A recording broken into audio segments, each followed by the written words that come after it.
We in here. I can see myself over here. That means that we're all good. Let me check, make sure we're good on YouTube. If you guys are clicking on YouTube, let me know. I should be able to see in the chat as well.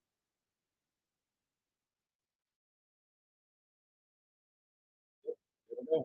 For such time as this, day one. That's cool. I didn't even make this little graphic. There's like a little graphic on here. Everything.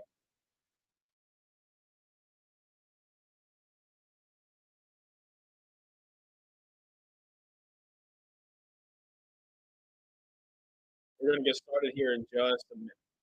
So give me about one, maybe 2 minutes, just to make sure there's anyone else coming in, and we'll jump straight into this.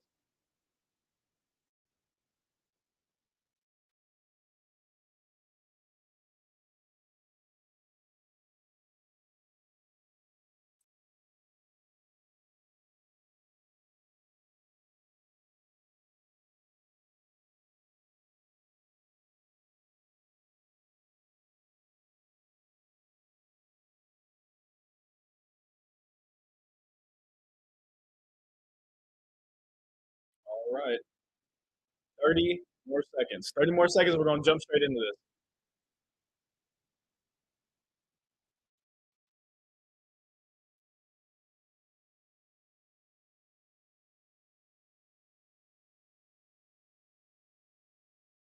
Ten,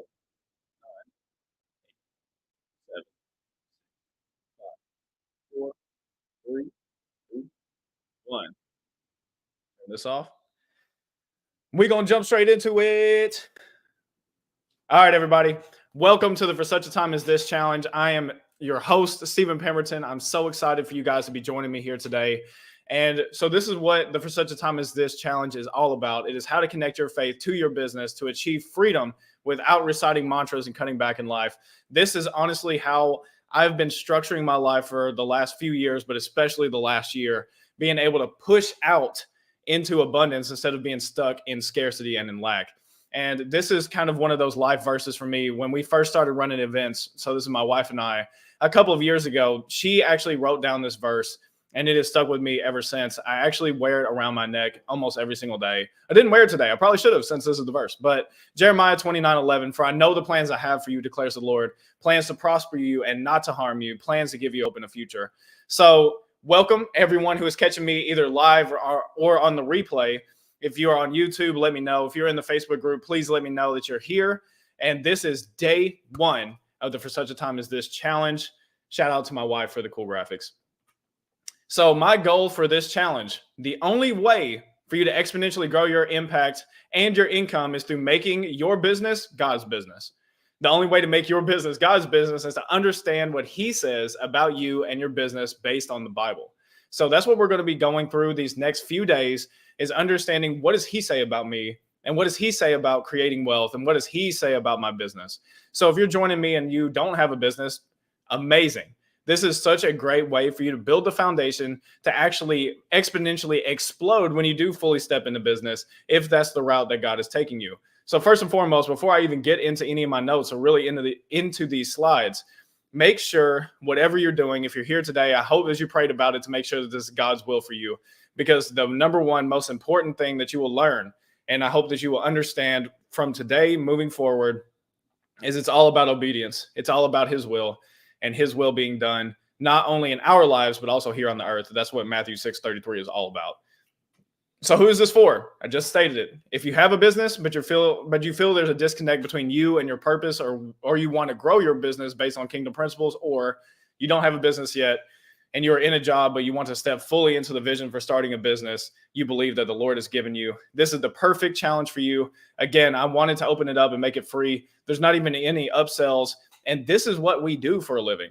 I mean, we actually run virtual events for other people. We always suggest having an upsell, something that people can get more of, but we decided to cut back to make sure that there's no kind of paywall to keep you from joining the event to get these kingdom principles, because these will help shape your 2024 if you are in business. And if you're not in business, this would be a great way for you to step fully into the vision that God has given you, if that is in your business or if that is in your life.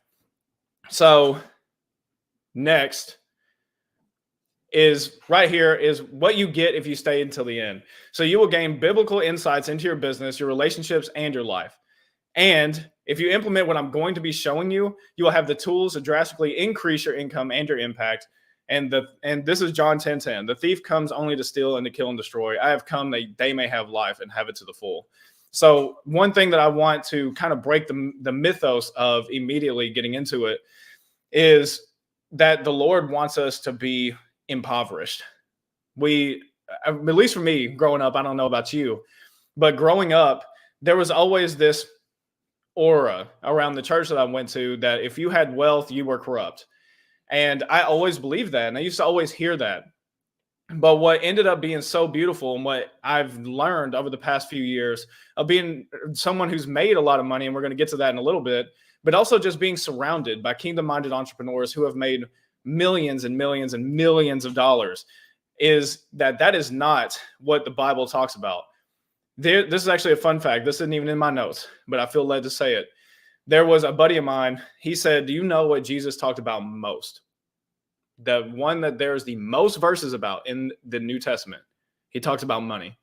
Money over everything. He talks about money more than anything for one simple fact, and that's because he knew that we were going to need this. We were going to need to have understanding before after he left and went back to heaven. He wanted to make sure we had the understanding to step fully into what he was calling us.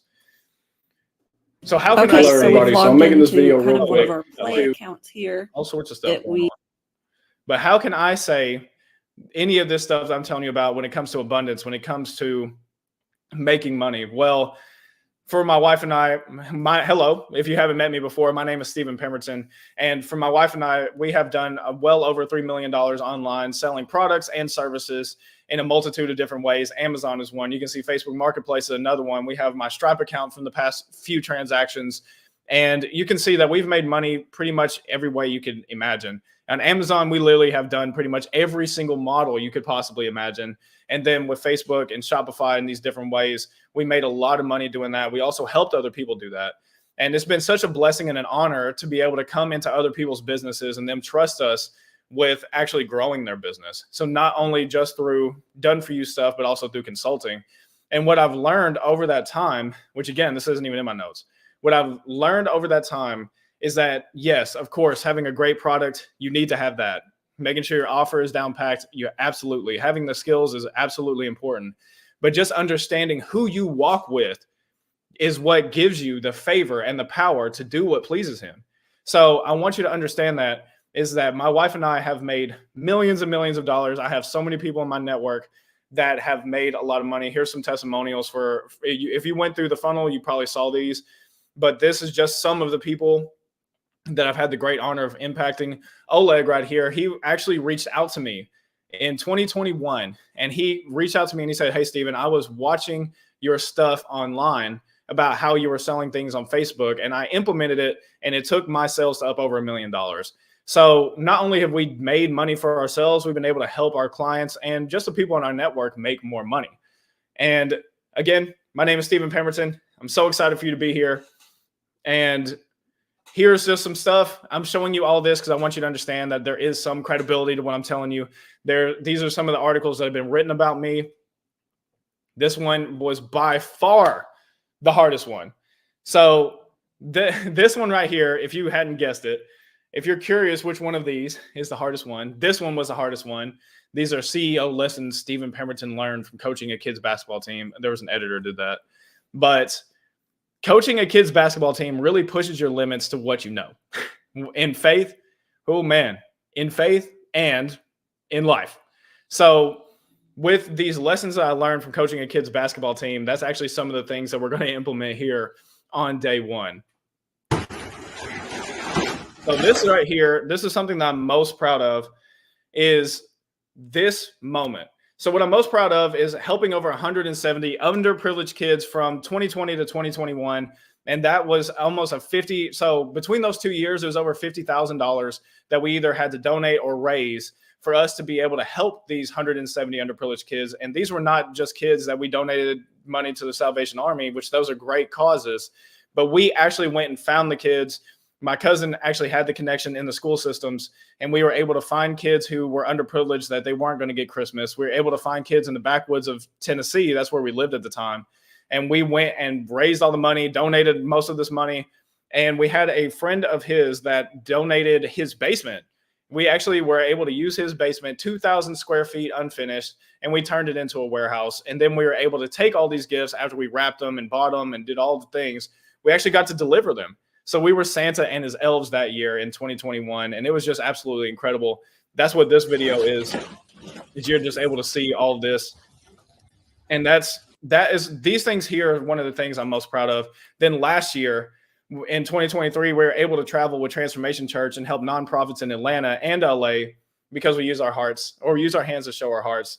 So right here in the front, if you can see it, I have this little blue cursor right here. This man, this is a friend of mine, and he had a nonprofit. He still does. He has a nonprofit in Atlanta, Georgia, that helps kids.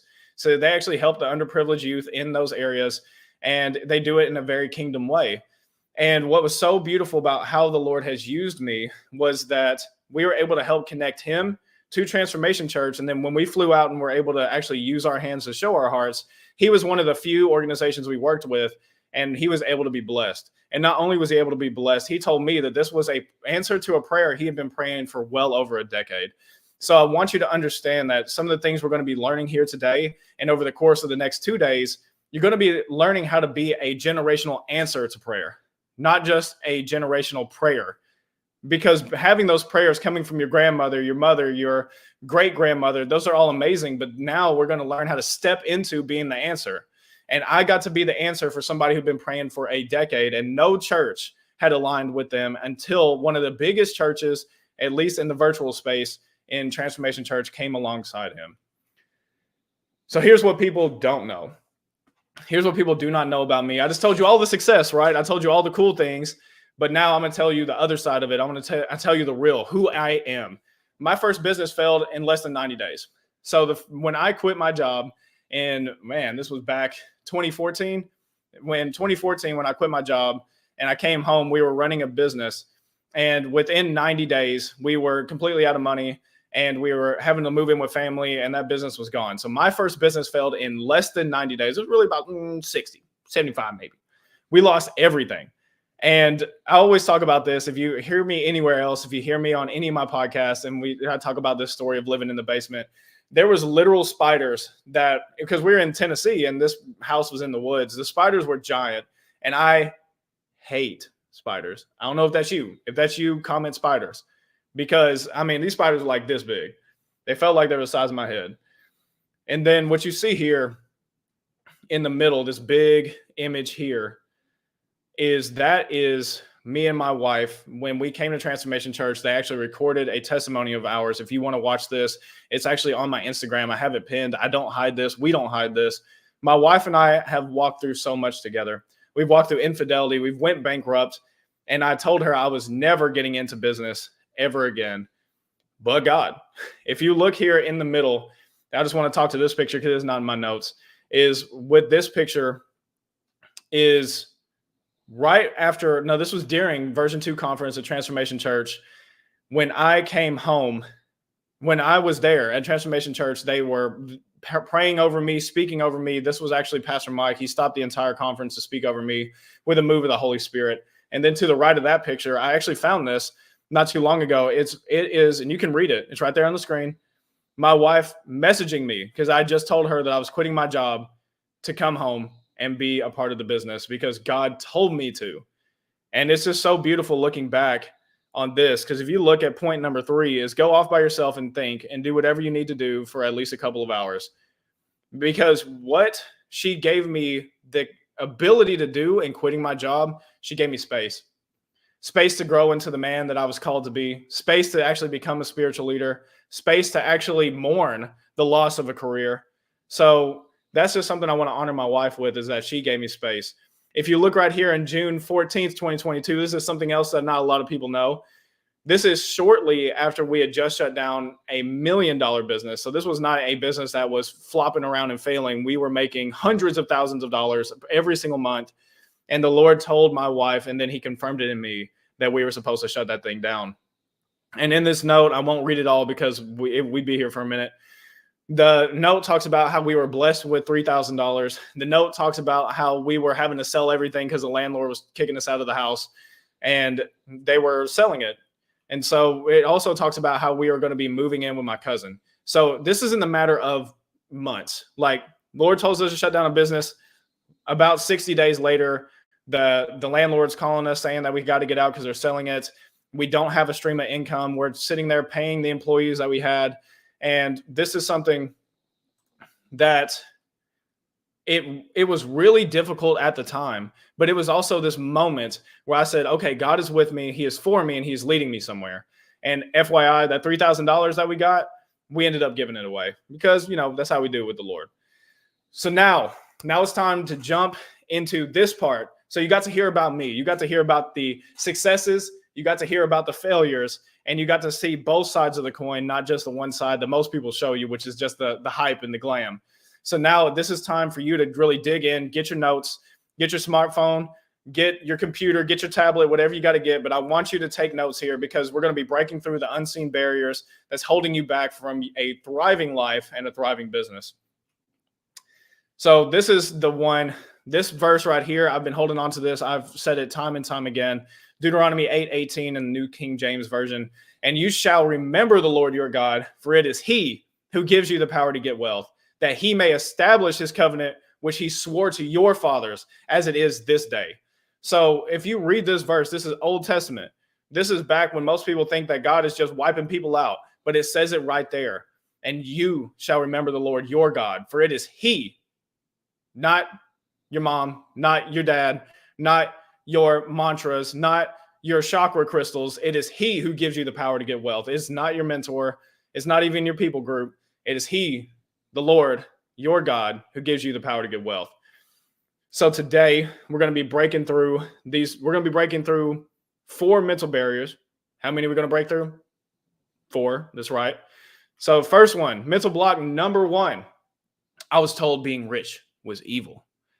There are over 100 verses in the Bible that talk about making money. There's well over 100. We have a parable of the sower, my personal favorite, the parable of the 10 towns. If you haven't heard the parable of the 10 towns, if you haven't heard either parable, maybe you're a little newer to the faith. There's a parable of the talents, which is also the parable of money, where this master gives 5 talents. He disperses them among his servants. He gives 3 to one, 2 to another, and then 1 to the last one. The one who had 3, he doubled it. Then the master says, great job, here's more. The one who had 2 doubled it, got more. Then the one who had 1, he got scared. And he said, Master, I know that you're a hard man, so I buried it in the ground so that way I wouldn't lose it. And he said, you evil servant, you could at least put it in the bank so I could make an interest on it. The parable of the 10 towns is very similar, but I like that one a little more because it talks about God's greatest resource, his greatest asset here on the earth is not money. Let me break that stigma real quick. That's not even mental block number 1, but let me break that stigma. It is not money. Money is a resource. It's a tool. It is not the source. And what we are really called to, the thing that we are actually called to make an impact with, is people. So also, I found this out from a good friend of mine. He is a pastor and he travels to Israel quite a bit. He said the biggest house in Capernaum, it's not the mayor's house. It's not the richest landlord's house. It's actually Peter's house.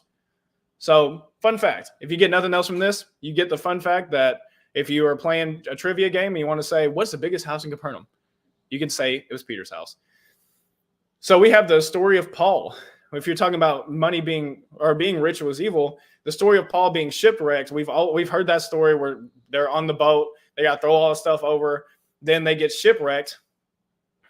But you don't read all the way through because at the end, Paul gets taken to the ruler of this entire island of Malta. He gets taken to Malta, which means refuge. And in Malta, he heals the ruler who is rich, and they give Paul money, lots of it. So money is just a resource. It is not the source. God can get you the resources, but you got to be trusted with his true treasures, which is people. And this is even what I have over here is God wants to bless those he can trust so we can be the church. Because we are called to be the church. We're not the building. It doesn't matter about Transformation Church, the building. It Doesn't matter about Gateway. It doesn't matter about Bethel. It doesn't matter about any of these churches. We are the church. Us as the body, us as people are the church. So, I mean, there's so many different things that we're called to. We're called to fund nonprofits. We're called to help kids. We're called to do whatever the Lord leads you to. We're called to be the lenders and not the borrowers. And how can we lend if we're broke? Let's just be real. Tell me that. If us as a Christian body are broke, how are we supposed to make the impact that we're called to? How are we supposed to help homeless people when it's negative 20 degrees outside and it is dangerously cold? How are we called to help them if we can't even help ourselves, if we're broke? How can we do that? Money is a neutral. It's not good, it's not bad. So if you've ever had that mental block that says that money is bad, I'm sorry to tell you, it's not. It's actually neutral. Money does one thing really well, is when my wife and I just had this discussion. Most of the time, I say this quite a bit, is that money just exposes who you really are. I mean, you can't be out there doing wild and crazy stuff and buying up everything when you got no money. But when the money comes in, it reveals your actual heart. What I also realized is the lack of money also reveals your real heart too.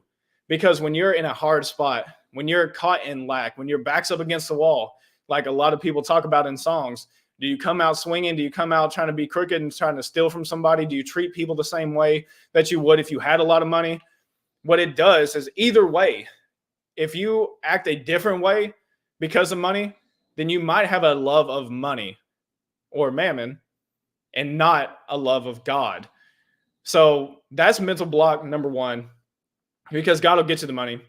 And the thing is that if you are in his will and he hasn't got you the money yet, then it's actually for your good. We actually read about this in the Bible where he says he wants to see no one be destroyed, but he wants to see people repent and have a repentant heart.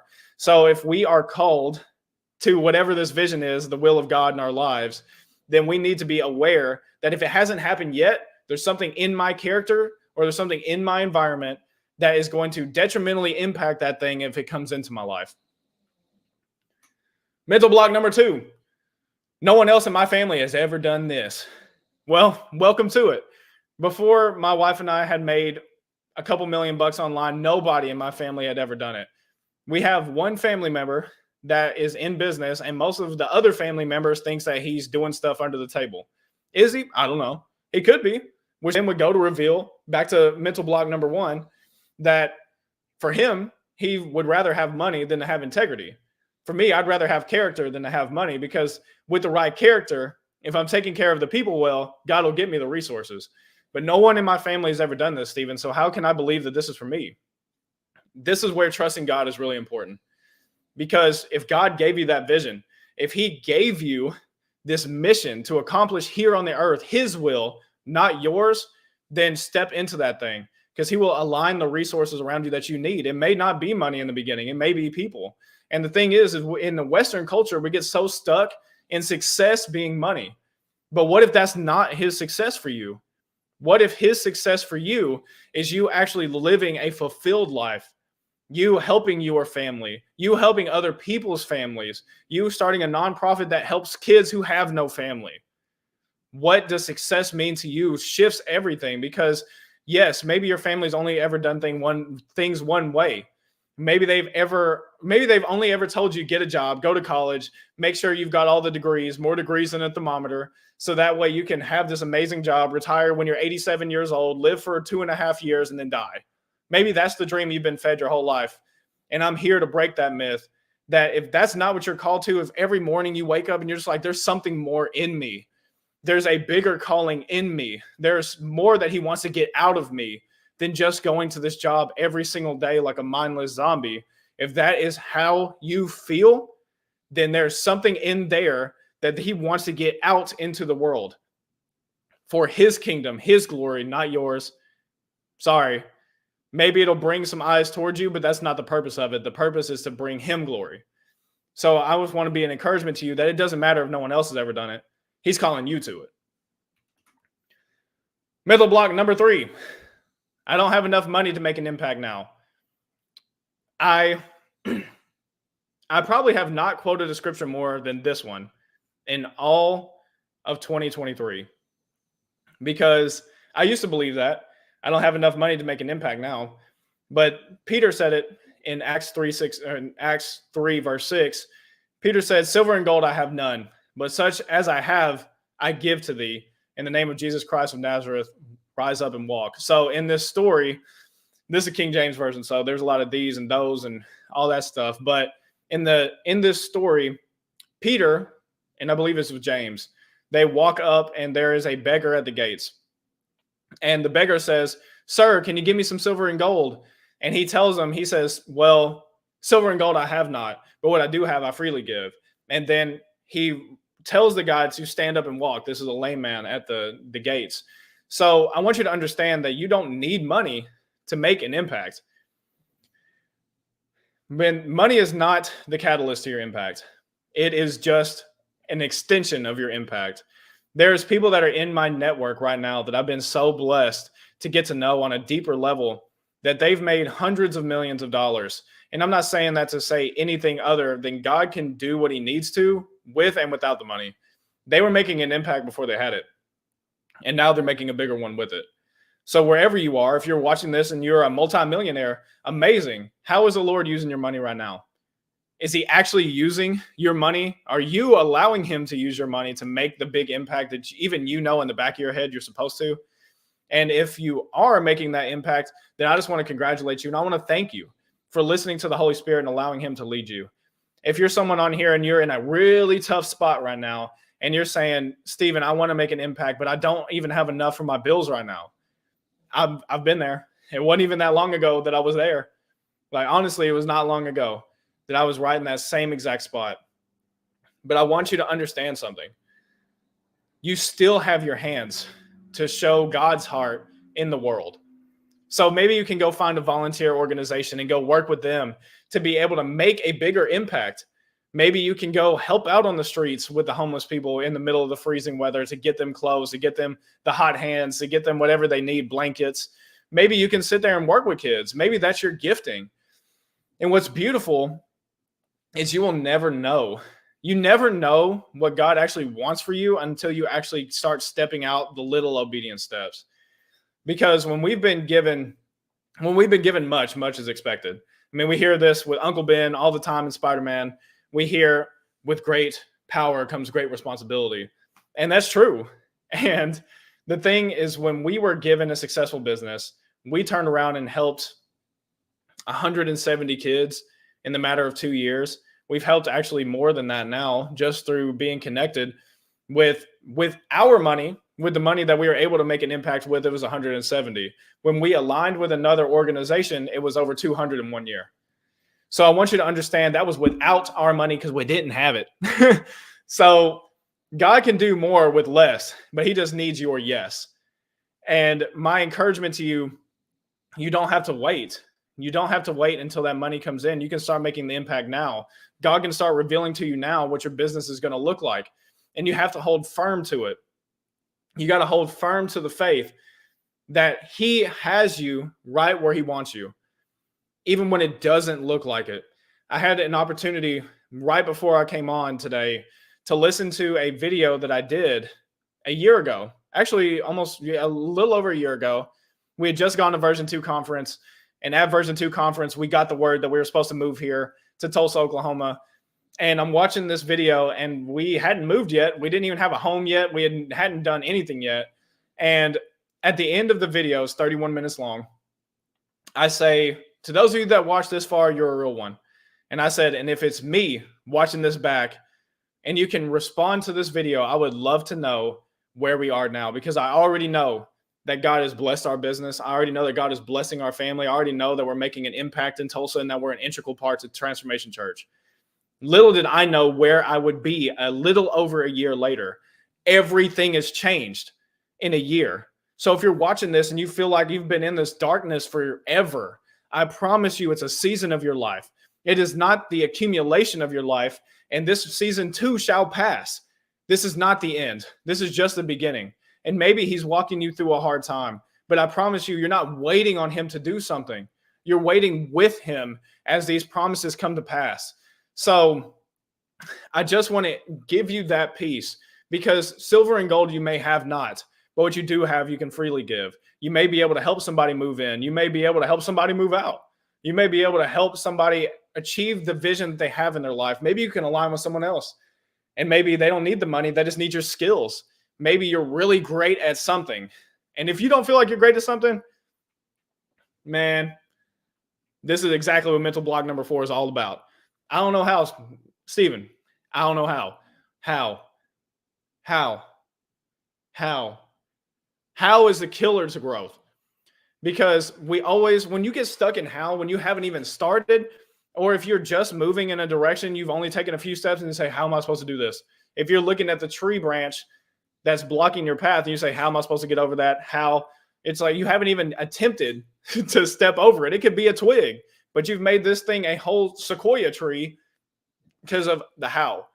Yes, you may need to know how to run Facebook ads or how to hire and how to fire and how to do fulfillment. You may need to know yada, yada, yada, all that how stuff. You may need to know that, but I promise you that it is much bigger than that. And we'll get to some of that. That's actually the amazing part about you guys being here and joining me on this challenge is this is not just a feel-good challenge. It's not just a mental breakthrough challenge. You're actually going to get real palpable how to do this stuff and be able to walk away with skills that you can implement today. All this stuff I'm telling you right now is all stuff that you can implement today. I have seen so many business owners. I've had the great opportunity of I've been on well over 100 different podcasts. I've had the great opportunity to talk to hundreds of business owners, and I have a pretty tight community of angel investors, of multi-millionaires, of people who are just really doing a lot of big things, people who are ex-NASA, all this stuff. And I can tell you the number one killer that I've seen in business is how. How am I going to fix this? How am I going to pay that bill? How? When you get stuck in how is almost a gateway to worry. And when you get stuck in worrying, when Jesus told us, don't worry about tomorrow because today has its own problems, has its own troubles. He's telling you don't be anxious for anything, but instead pray about everything. This is Jesus' words. These are not my words. You can go look it up. It's in the New Testament. So if we're supposed to not be anxious for anything, then why are we stuck in how? Just pray and say, God, what am I supposed to do? Give it to him. Release it to him and say, God, how am I supposed to do this? For this challenge, can I be real with y'all? Can I be open and transparent with you guys? I didn't know how I was going to do this. I didn't even know why I was going to do this because this is all, I had to build all this stuff. I had to make this presentation. It's like 100 slides.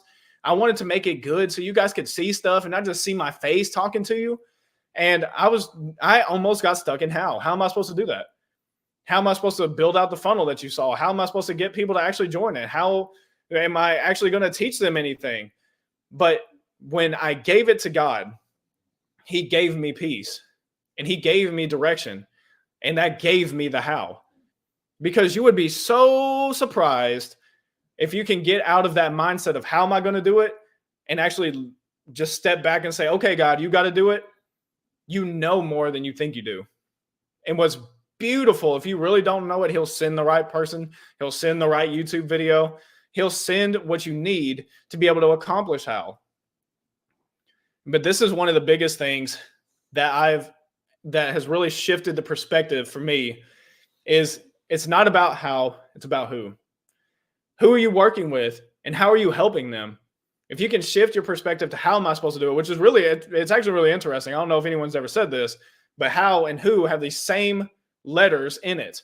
They're just changed. So if you change the letters around and change how to who, now all of a sudden you can shift your perspective from the technical to the emotional. Because when you can tie in emotionally how somebody is going to work with you and they're going to find breakthrough, how somebody is going to buy your product, how somebody is going to actually, what is their outcome more than your outcome of making money? When you can focus on the who and who are they? Are they 55-year-old men that are living in West Palm Beach? Are they 26-year-old women that live in Northwest Oregon? If you can figure out who they are and what they like and why they like those things, if you can focus on those things, it makes the how much easier. Because maybe you do need to learn the skill of marketing or sales or client fulfillment, which is just fulfilling whatever it is that they bought from you. Maybe you do need to learn those skills, but when you know the who, the fulfillment becomes much easier. The how becomes easier. How you're going to market to them and speak to them becomes much easier because you know who they are. The way that you're actually going to hire people that are going to care about those people is going to be much easier. The way that you build a business from the ground up is going to be much easier. So, and I have to tell you, honestly, that made no sense to me just a few years ago, because I used to hear how it's not about how, it's about who. And I mean, we have, let me see. So this, I literally have a buyer persona right here. Who is this? This is Dustin and Allie. Dustin is 27. He is an e-com brand owner. He's a go-getter. He's a numbers guy. He's ambitious. And so he's always on to the next hot topic. Pain, lacks creativity and vision. Misses obstacles, stuck in details. That's exactly what Hal is, getting stuck in the details. Allie is 32, an influencer and an e-commerce owner. Bubbly personality, sells skincare, clean vegan, pain, self-confidence. She's got low self-confidence, cares about toxic products and animals, doesn't fit in her family. Strengths, breaks the mold, stands for a cause. So I just wanted to show you, this is a buyer persona. This is who, not how. This is who Dustin is. This is who Allie is. These aren't real people. And if you are Dustin, or if you are Allie and that is your name, if that is who you are, please let me know. Please comment. I would so love if that was actually you and that was your age.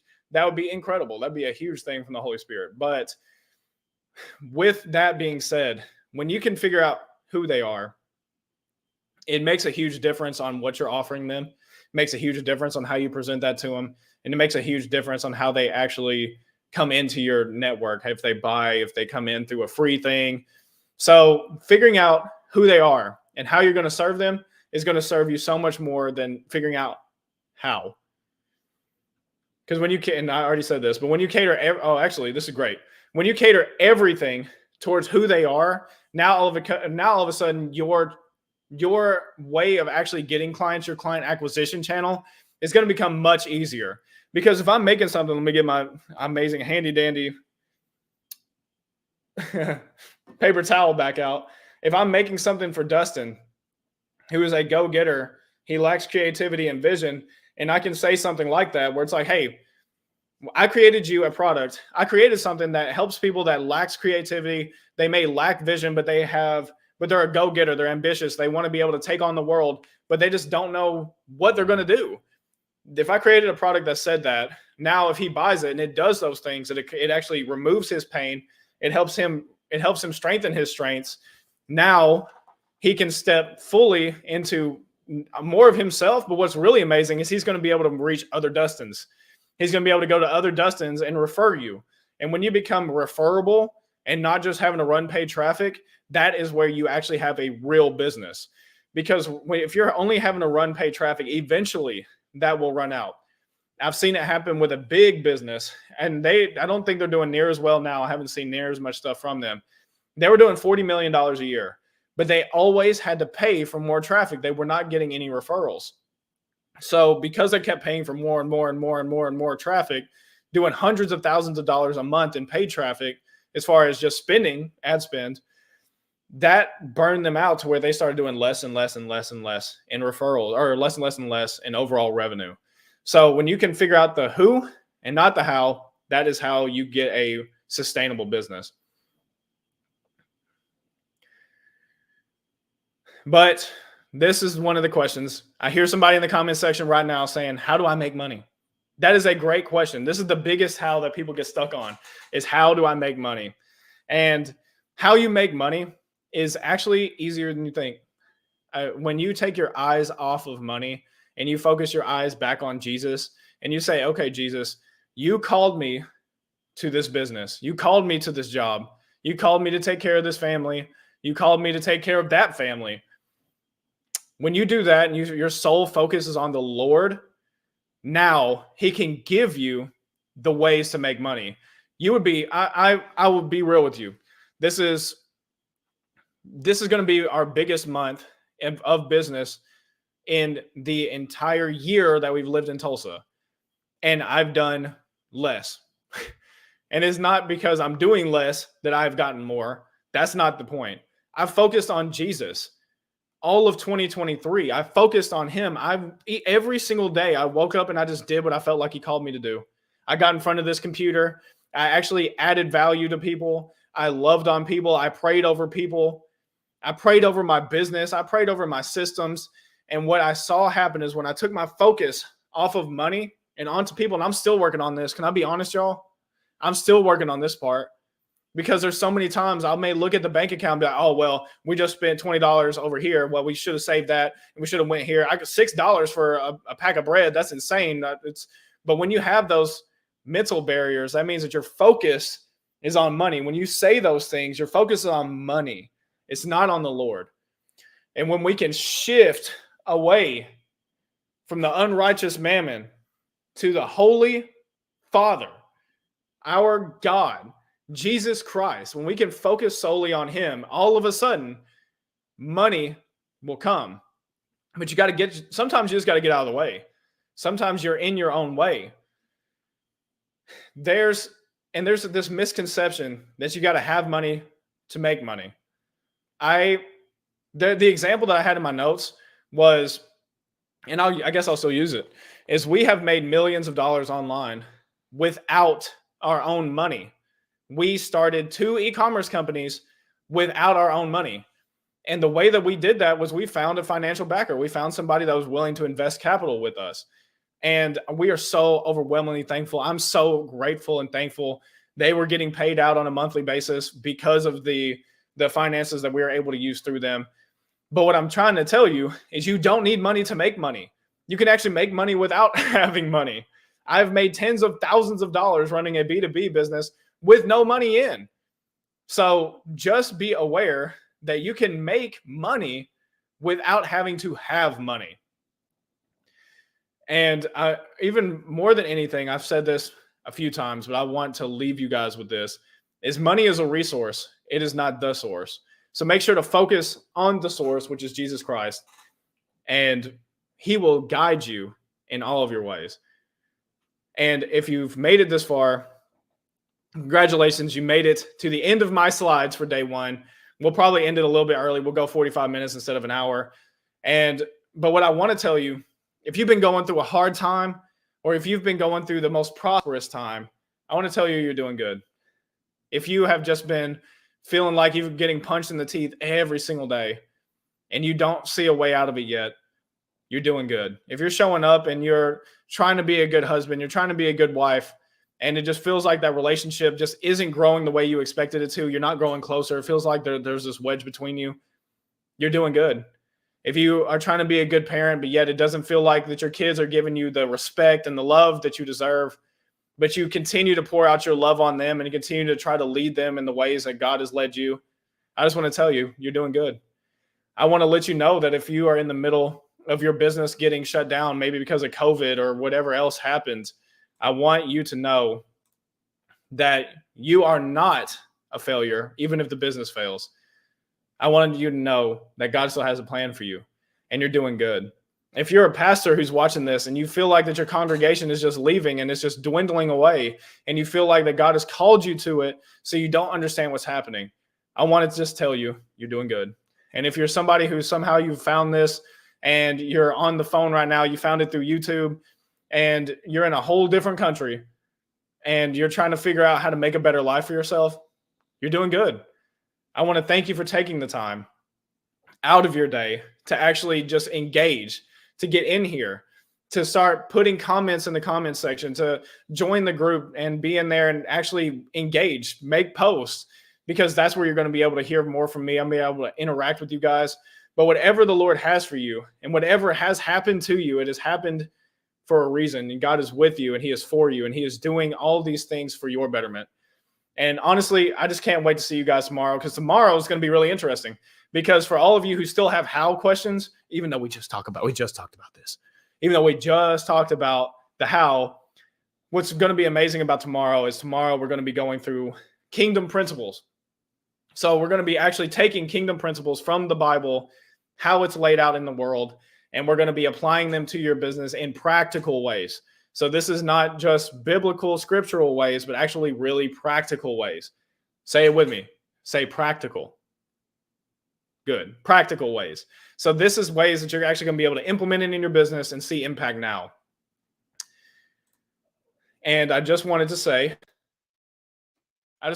thank you once more. Thank you guys so much for joining me here today. And for you guys who are just catching me on the tail end, I see Hans in here. Hans is amazing.